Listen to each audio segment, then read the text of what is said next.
Artemis. I am a computer-generated AI voice, and you're listening to Tech Radio. Every week, online and on air with the latest in technology news from Ireland and around the world. This is Tech Radio, episode 1051.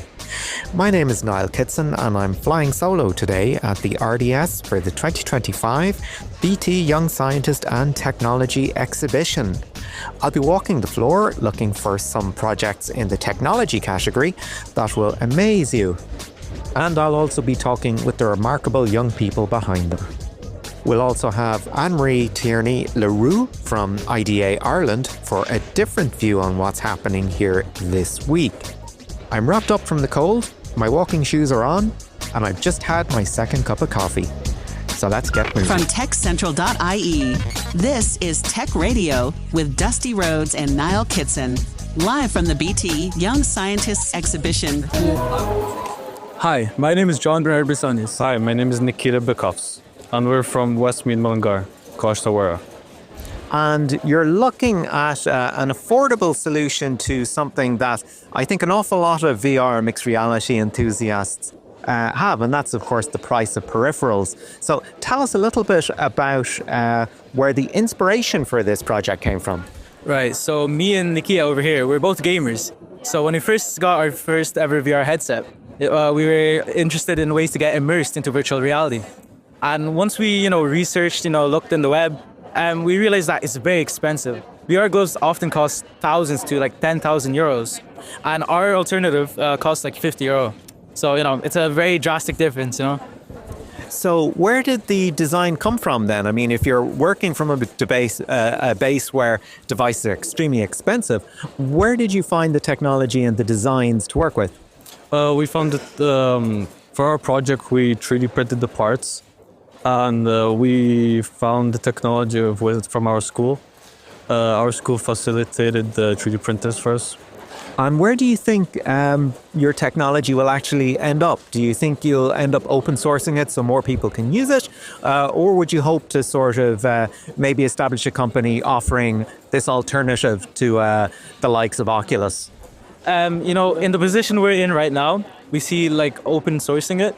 But, if we were like older, had more time to work on our project, I'd say we could like establish a company out of it, let like a DIY project, where like people can build it themselves, and we like make it more easier, because it was not an easy task to build this glove in the first place. So, stuff like that. So my name is Kamia Gogna and I'm from St. Joseph's Secondary School in Rush. My project is titled A Novel Approach to Designing a Cost-Effective and Low-Power Intraoral Scanner for Modern-Day Dentistry. Okay, so decode that a little bit for us. So is this a device that you hope will be rolled out in dentists' offices across Ireland?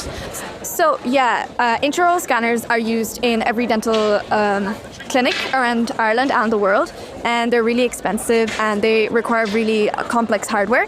So what I've done is that I have made the scanner cheaper for dentists to use and low power. So I designed the hardware for the scanner myself, and I did the software as well. So like the new approach for the scanner is basically, instead of using lasers, which they used right now in the industry, and those are really expensive, costing about 25,000 euro for the setup, I have used a technique that Google Maps, like LiDAR, uses, so called photogrammetry. And that technique, I've used it for the mouth and making the 3D models from them. So this is a kind of applying contemporary technologies to an old problem, maybe something that dentists would have solved maybe using x-rays in the past or something like that.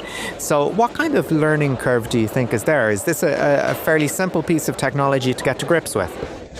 So intraoral scanners, they are like the ones that are used right now are very complex in setup, obviously. But this one is pretty easy to use. It's just a camera, and all you have to do is rotate it around the mouth, and it takes the pictures in a timed interval. And that timed interval from that is you can hook up your USB to your computer, export the files, and then it turns into a 3D model. This is Tech Radio, live from the RDS. Now we're just on the other side of a general election in Ireland, and of course we had local elections quite recently as well. And Emma Greeny from Desmond College in Limerick has been looking at a little something called Benford's Law and the analysis of electoral fraud. Emma, tell us what is Benford's law? So Benford's law describes a relative frequency distribution between leading digits in real-world datasets. And it's very good for detecting taxation fraud and in financial records. So I thought, why not try and use it to detect electoral fraud as well? So in looking at elections, do you expect 100% integrity across the board, or is there always some small percentage deviation or always some small little anomaly? So when I was analysing all the data, obviously I didn't have access to like the whole of the Irish general election data, but I used the Limerick County region, and most of it was it followed the slope pretty perfectly. There was a few little anomalies, but I think it's when there's a big, like when 4% is meant to be 9% and it's actually 21, that's when it's like, oh God. But if it's like between 10 and like 12, it's not that big a deal. I performed confidence interval testing, so that kind of gave me the data range that was meant to fall under, and all my data fell in the domain and that was meant to, so that was quite good. So what would happen if a candidate scored particularly well in an election? Maybe they might have a 10-point lead over their nearest rival, where the markets, sort of the predictions, would have said, well, look, this is going to be a very tight race, taking, for example, the 2024 US presidential election. Is this the kind of thing that would raise a red flag for you, where, it's going to be an incredibly tight race and ultimately it wasn't? Is that a red flag for you? So we analysed the US election, and there's a lot of obviously talk about fraud being in the election, but when all the results came out, then they said they wasn't. But when I did the data for it, they both followed the curve pretty well, and it was actually very surprising because everyone was talking like the whole time about fraud. But I think that the whole point of what I tried to do was basically prove that Benford's law can be used as a cautionary tool to make like an extra stepping stone so that less fraud does happen in elections. So starting my walk around the BT Young Scientist and Technology exhibition, I have met Leo Jordan from Coláiste Fádric CBS in Dublin, and he has come across a solution for a problem I think a lot of us who are into board games have suffered before, which is just looking for somebody to play with, somebody to mark some time out of their day to come over and just while away a few hours playing board games. However, Leo, you found yourself with a problem relating to a particular board game. So I was trying to make an AI that could play Catan and compare how well it could do against other players and how well it could just do at managing resources as a whole. And I found while I was doing it, I was myself wondering if that could be used on a larger scale for other things. So I looked into that a little bit at the end of my project, and I think it could be. So tell us a little bit about your methodology for the project, because it's an AI project. It's on principle, it's very exciting. So tell us a little bit about your method. Yeah, so I spent a lot of time trying to make a base game for it, like program Catan from scratch, and that took quite a while. And then when I had to input a genetic algorithm program, and I chose the NEAT program, which stands for a Neural Evolution of Augmented Topologies. I chose it because it's simpler in terms of genetic algorithms, but it also has the ability to handle the randomness of Catan. So I felt it was quite a good fit. So after I chose it and successfully implemented it, I ran the code and I got back a data set which I've then analysed and have drawn up graphs and taken information from that. Of course, an important part of the learning process, is to look at what worked and indeed what didn't work. So if you were to do the project over again, what sort of tweaks would you have added? Well, I think with my base code, I could definitely program it a little bit more efficiently, because it ended up being a really, really long block of code that I should have broken up into different files and maybe even found ways to code it differently so that it would take up less space. Tech Radio. Live from the BT Young Scientists exhibition. I'm joined now by Kirsty Weldon from St Mary's College in Arklow, who has chosen a fairly novel problem, especially when it comes to people that play a lot of sports. People suffer a lot of problems with their joints, which can be particularly difficult to heal properly. You've had a look at people's wrists. Yeah, so I myself have had issues with my wrists for the last few years, and I wanted to find a way that could help other people who have sort of kind of done the same thing as me. So I started researching different ways to kind of see what would be best for this, and I decided that a wrist device which would have a traffic light system on it and a force sensor in it would be best, so that an individual, if they were, say, putting any pressure on their wrist, would know if that pressure exceeds how much they would be able to handle while rehabilitating from an injury. So what kind of applications do you see this for? I mean, you mentioned your own problems in the past. Do you think this could be, specifically for sports injuries, or perhaps it would have slightly wider applications? Well, for the project, I've focused just purely on rehabilitation. So that could be from any sort of injuries, like a sprain, like a fracture, while you're trying to build it back up. But it could also be used for arthritis or osteoporosis, and could potentially be used for in sports if trying to build up anything, possibly. Hi, my name is Rian O'Donnell from St Mary's College, and my project's called Synapse, a model for reading the human mind. Now, this sounds like something I think parents across the land are looking forward to coming across. I will finally be able to understand my teenager. But tell me a little bit about where your project came from. When I was looking for project ideas, I was looking at YouTube, and I found a guy who was trying to record his dreams. And I started searching up if you could actually do this in real life. And I came across Facebook. Was able to read images from people's mind through fMRI scans, which is where they measure the blood in the brain, and they were able to do it really accurately. But I wanted to see if you could do it cheaply with something called a EEG, or electroencephalogram, and so I contacted Trinity College, and I was able to use their EEG setup.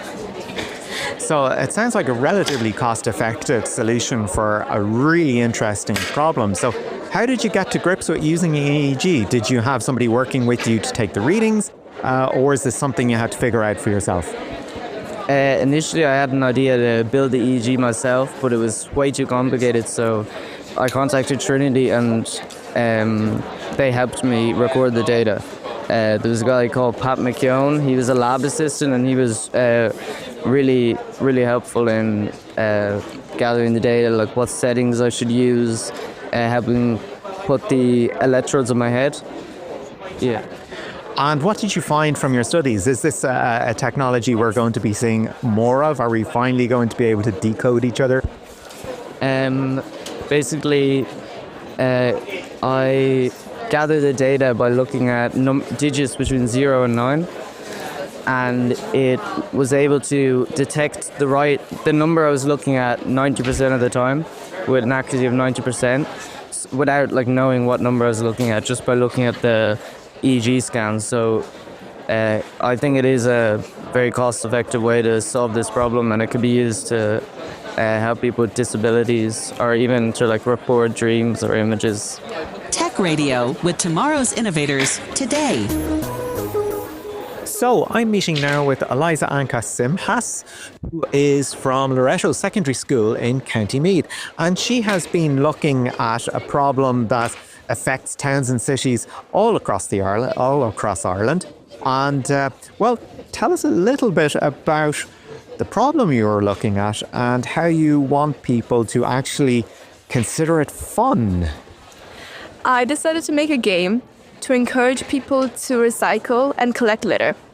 I did this by having them place bins, recycling centres, overly littered areas and overflowing bins on a map. This helps because, for example, if you want to throw something away and you're in a new area that you haven't been in before, you can look on the map and see if anyone else has placed a bin. And if not, you can find one and get a reward in return. So this is kind of, you don't know a place, where can I get rid of something? You get points for actually finding somewhere and doing so. Yes, that's right. And you get, if you're in an overly littered area, you get extra points if you cleaned up the area. So tell us a little bit about your methodology for this. This is great in theory, so how do you see this happening in practice? Well, I looked at games that have a similar concept, and I realized that a very famous game called Pokemon Go was actually fairly similar. But instead of locating Pokemon, you would find bins and recycling centers. So I thought that it could have a fairly good success rate if you put it in action and actually got people to play it.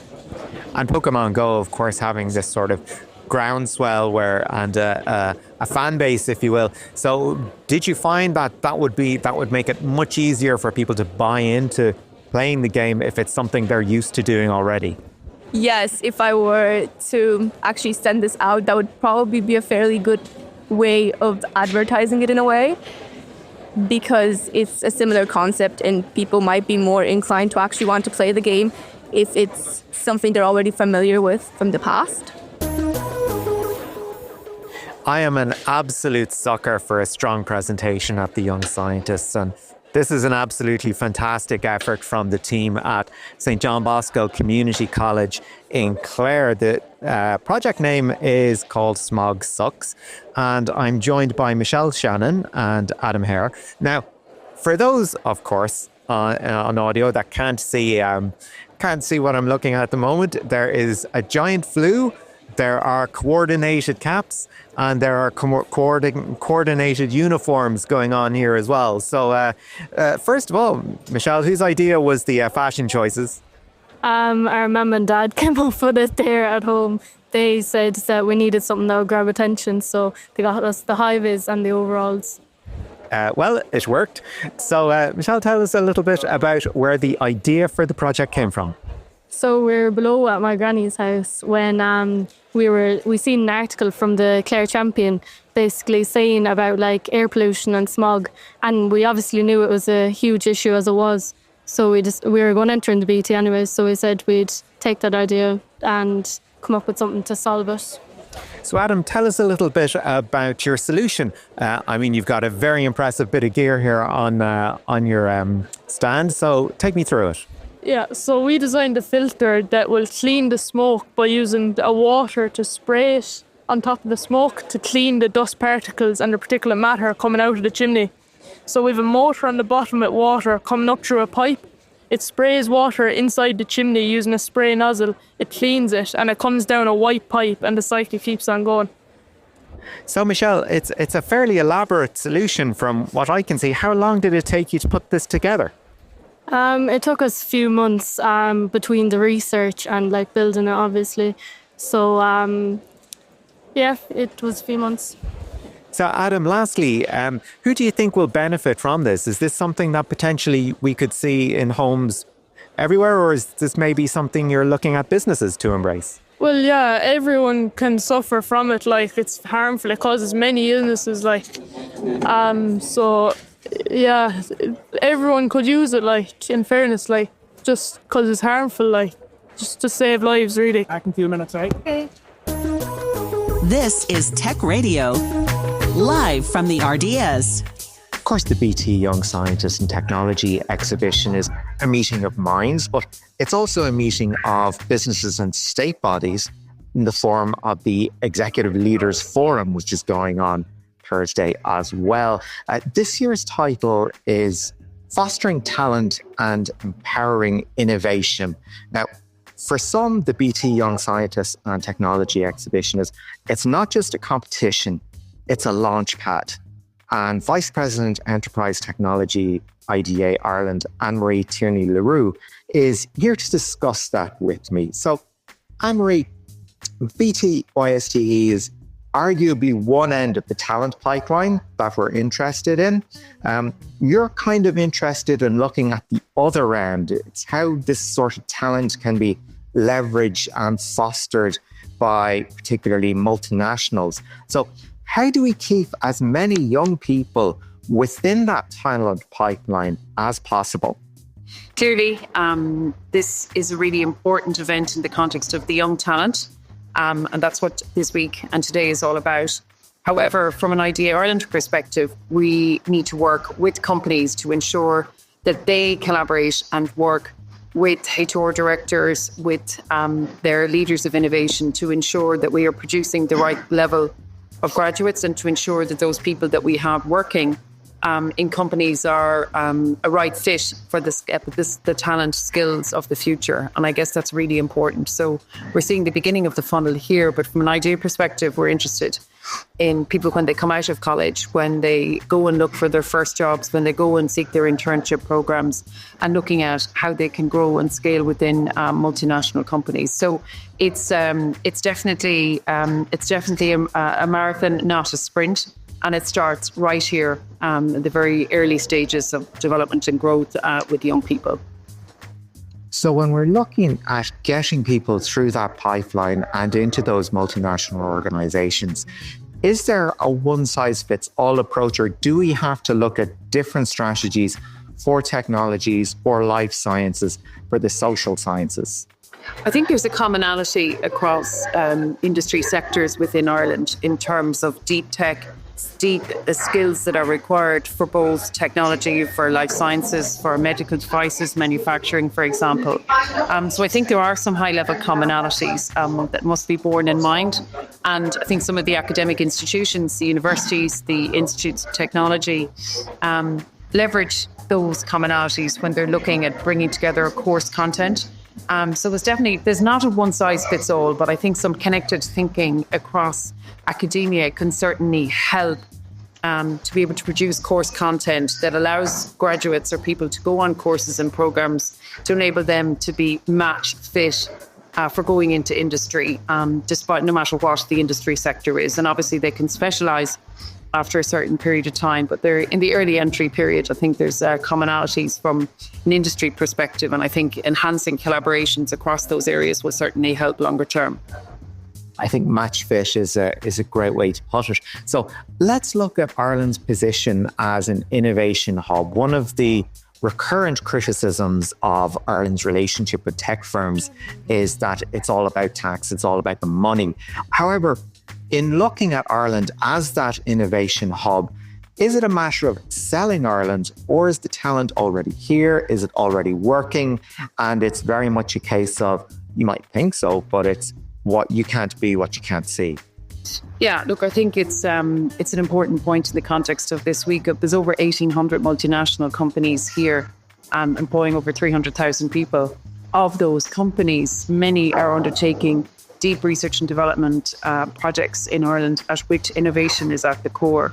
So notwithstanding the international competition and changes and developments in recent years, Ireland is still very much at the core of the innovation journey from a multinational perspective for the companies that are operating here. And it's our role within IDA to continue to work with them to help them leverage the opportunities, be it, you mentioned from a tax perspective, if it's from an R&D tax credit perspective, to work with them to ensure that they can leverage the opportunity that Ireland presents for growing and scaling innovation hub activities from here. And that's what we do best at IDA Ireland. This is Tech Radio, live from the RDS. And I'm back walking the floor at this year's BT Young Scientist and Technology exhibition. And I've taken a little bit of a detour from the technology section because something has grabbed my eye to do with something that is on our mind this week because it is freezing. We are looking at a project on the reliability of weather proverbs. And this is a team from Mill Street Community School in Cork. So introduce yourselves, please. My name is Anna Buckley and I'm Saoirse Kiley. So Anna, tell us a little bit about where this idea from this project came from, because we're looking at some things, a wet and windy May fills the haggard with corn and hay. I mean, did you gather these did you pluck them from the air? Were these passed from generation to generation? So we used sayings that we were familiar with. And we also did some research online, and then to make it even more community focused, we asked locals, was there any sayings that they were familiar with or used in their daily lives, and that's how we decided on what sayings to test. So how did you go about testing your, 5, I suppose, hypotheses? We had to collect data from the likes of Met Éireann, and we had to get some information from a British source as well for our tree, one of our questions about trees. So we had to go to Britain for them. And yeah, we use a couple of different websites. Sure. So Anna, was there anything sort of found? Is there a grain of truth in all these? I mean, I'll go through them. We mentioned wet, windy May. If February brings no rain, there will be neither hay nor grain. The third one, oak before ash, we're in for a splash. Ash before oak, we're in for a soak. If it rains on St. Swithin's Day, it will rain every day for the next 40 days. And Michaelmas Day, be bright and clear. There will be 2 winters in the year. My goodness, so much wit and wisdom there. Are any of them true? So we found that none of them actually are statistically significant. And not only are they not important today, but they were never reliable. But this is what we expected, as these things are old and they're not based on a lot of evidence. So do you think as climate change comes upon us, there actually might be something to these in future? There might possibly be, and we would love to have the chance in the future to go back further in time, because we were only able to go back to 1985 because there wasn't records for some. So we would love to get a chance to go back further and see how it has affected in a longer span of time. I'm now joined by Conor O'Neill and Alexander Vysotsky from the Institute of Education in Dublin. And they have been looking at a fairly, I don't want to say novel problem, but a most certainly important problem, particularly in an era of extreme weather events. So tell us a little bit about the idea for your project and what it actually does, Conor. So the integration of tactile feedback into AI systems, particularly in disaster rescue robots, is an area that is not really explored in sort of the long run of robotic systems, despite its significance for human adaptability. And while AI systems have made massive strides in how they use motor input and how they process visual senses, they struggle to replicate human-like adaptability in tough scenarios. So tactile feedback is helping us bridge this gap by allowing AI to effectively feel what's around it rather than rely on processing with visual inputs. So Alexander, tell us a little bit about the benefits of this model over still just sending people into rescue situations. With this new model, it's able to adapt to scenarios that it's never seen before. Having a robot be able to go into these dangerous scenarios, such as rubble and other hazardous environments, we can save lives, not only by rescuing people, since the AI is able to traverse these harder environments, but also through the actual rescuers who put their lives in danger when they need to save these. So we don't necessarily need people that would be, particularly adept in dealing with avalanches, for example, or landslides or anything like that. You could potentially have either a model or multiple models specifically for a certain kind of event. We are hoping to get our AI to be at that level. We're trying to train a walking AI that is able to replace humans in that sense, in terms of not being able to put them in danger. So now I am here with the team from St. Joseph Community College and their project InstaVape, where they were looking at safe vaping with on-the-go substance detection. So just introduce yourselves to me. My name is May Burns. My name is Willa Connolly. My name is Noah Hammeran. So tell us where the idea for the project came from. We discussed the different problems that are present throughout our country and also in our local areas. And we found that vaping was one of those, and a huge one. And to further develop this hypothesis, we conducted a survey with 66 participants in our school. And we found that many were unaware of the harmful substances found in vapes, with 52% saying that they only knew some of the substances found in vapes. And we also conducted some more questions and we found that 18% of students who participated in this who did vape started at the age of 11 and under. So we decided that it was time to take action in spreading more awareness on the things in vapes. So again, I have to congratulate you all on committing to the bit. You've got some nice school-branded scrubs and you've got a painting. So tell me a little bit about the importance of presenting your findings as well as just gathering them. Well, we had to make sure people come to our stand because, well, vaping is a really important topic and it's so popular these days. So we wanted people to be drawn to our outfits and our painting and our setup so we can tell people about the importance of what harmful chemicals and substances are in these vapes so people can make like an educated decision whether they like to quit vaping. And Noah, what sort of outcomes are you looking for? Were you expecting to see people decide, okay, vaping isn't for me? Or were you hoping people would just make more informed decisions and to continue doing so? Yeah, so the goal was to make people be more informed so they could decide whether or not they should be vaping. So we're not forcing them to stop vaping, but like we want them to know that it is dangerous more than they already thought it was. So like there's different poisons and there's different diseases you can get. Like you can get neurological diseases, you can get lead poisoning, and you can get loads of diseases like that. Tech Radio, live from the BT Young Scientists exhibition. My name's Amy O'Mahony. And my name's Bernice Cronin, and we're from St Mary's Secondary School, Mallow. So the title of our project is Boosting Brain Power, an investigation into the effect of movement breaks on student cognition, well-being and academic performance. So we're always being told now that sitting is the new smoking. Is that kind of the inspiration behind your project?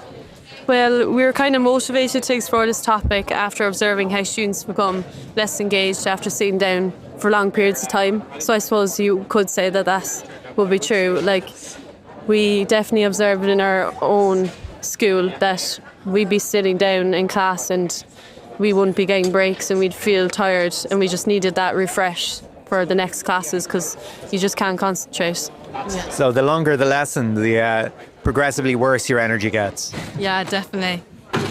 So tell us a little bit about your investigations. So what did you do? So we carried out some interviews with stakeholders such as teachers in our school, management, occupational therapists and NEPS child psychologist. Yeah. And what did your interviews come up with? I mean, did it sort of validate the idea that, you know, we ought to be getting up and out a little bit more often than we are? Yeah, definitely. They kind of reinforced our idea that like movement breaks aren't done enough in schools and that teachers and students just don't know about the benefits. Like it's kind of seen as a DOS from class, whereas we understand how it can improve your academic performance and as well as your well-being. But it's only a short 5-minute walk around the school and it can make a massive difference. And that's why we did the cognitive test as well, just to test how fast people's processing speeds and their visual attention and how they were able to switch between tasks. And we definitely got a lot of positive results from that. So we could potentially end up with half-time breaks in our school lessons, yeah? Yeah, we mainly focused on like in a double lesson. So if you got a 5-minute break in between, would your concentration and focus be much better in the second half? And it definitely showed that it really benefited students. I'm Abi Nichonalan from Gaelchlash Amanud in Kildare. My project is looking at the Salem witch trials and the use of AI and misinformation and how it can be used to combat it. Now, as a lifelong horror fan, I was instantly drawn to this project. And such a fascinating idea of applying contemporary technologies to a historical event. So tell us a little bit about how the inspiration for this project came about.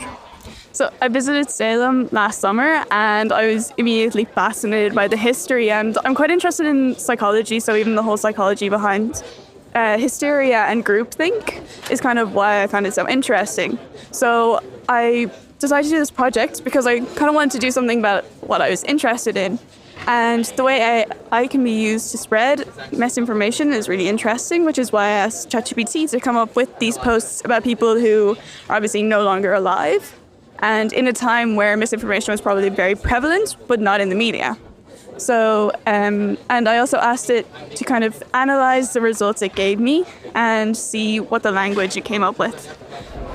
So, in looking at how the trials turned out, and of course it's a matter of historical record how appallingly things went, do you think using these new technologies we would have had a different outcome to the trials? I think AI has come a long way in combating misinformation in the media and identifying it. So I feel like if there were resources like that out there, people would be able to understand that people aren't actually witches and that it's just hearsay and overreaction. This is Tech Radio with Dusty Rhodes and Niall Kitson. And that's all from the BT Young Scientist and Technology exhibition. And of course, this is only a fraction of what's going on, but the event is open to the public until Saturday. If you liked what you heard today, do subscribe on Apple and your podcatching software of choice. You'll find us by searching Tech Radio Ireland. I'm Niall Kitson. Catch you next week. Remember, you can get the latest Irish tech news with hourly updates, daily newsletters, and more at our website, techcentral.ie. Share the knowledge and invite a friend to listen. Search Apple, Spotify, or YouTube for Tech Radio Ireland, or listen with RTE Radio 1 Extra. Tech Radio is produced by dustpod.io for techcentral.ie. From me, Artemis, live long and prosper.